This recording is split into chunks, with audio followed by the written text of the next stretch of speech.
For the Rebel.media, I'm Ezra Levant. I'm standing in the streets of central London, not far away from the Old Bailey Central Criminal Courts, where tomorrow Tommy Robinson will be prosecuted yet again for contempt of court. When I say yet again, it's not for anything new. It's for what he did a year ago, for which he was already found in contempt and then released by the UK Court of Appeal in a unanimous ruling that said the first finding of contempt was improper, illegal.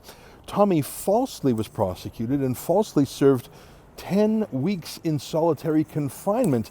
As you know, we crowdfunded his legal defense a year ago, but instead of leaving good enough alone, Theresa May's Attorney General has chosen to take a second crack at it. Now, where I come from, and in the United States, that might be called double jeopardy. I guess they don't have that here because they're taking another run at him.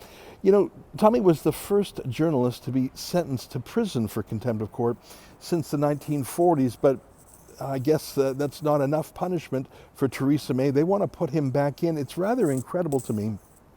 But just as incredible is how blasé the United Kingdom is about the whole thing. I don't know a single member of Parliament that found it odious that a journalist was imprisoned. Even when the Court of Appeal said it was improper, I didn't hear a peep. Only Lord Pearson of Rannoch, one member of the House of Lords, spoke out, but other than that, silence from the political class. Actually, that's not even accurate. Glee from the political class when Tommy was arrested.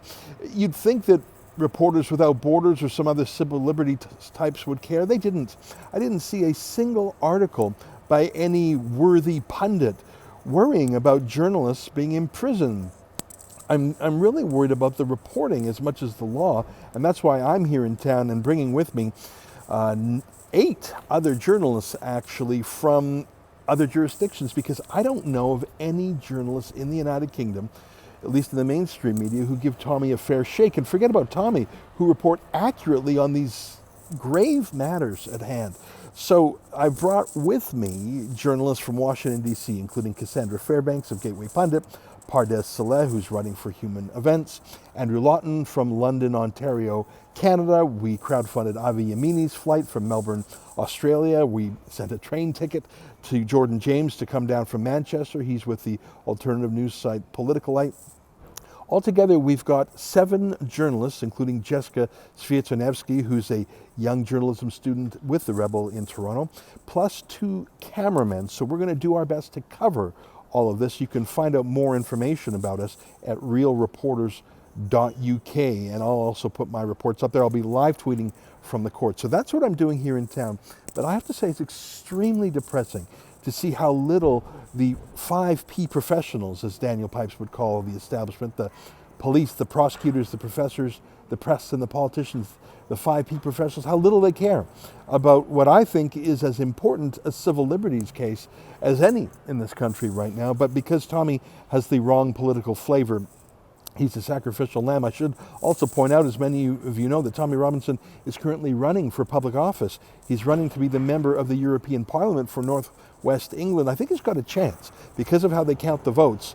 And of course, there are 8 MEPs that will be elected. Tommy could win with as few as little as 10% of the vote.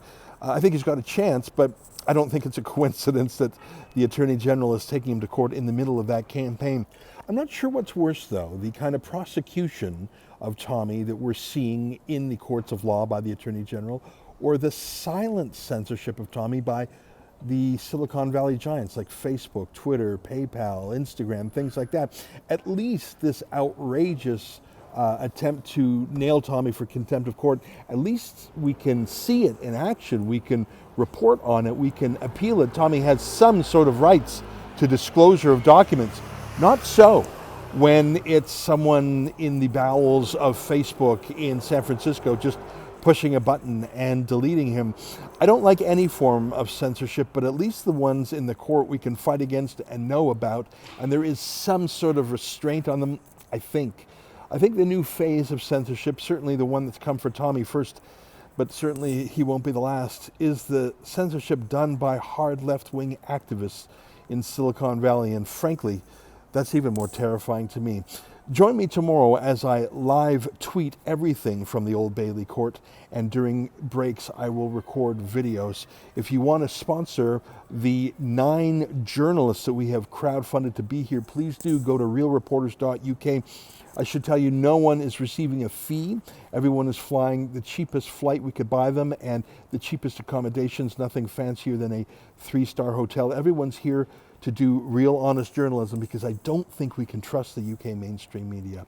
All right, that's it for tonight. I'll see you tomorrow from the Old Bailey criminal courts, where Tommy Robinson once again is being prosecuted as an enemy of the state. For the Rebel.media, I'm Ezra Levant. I'm here in London to report on Tommy's trial because I don't trust the British media. Maybe you don't either. I brought 8 friends with me, other journalists. If you want to support my crowdfunding to bring them over, please go to realreporters.uk.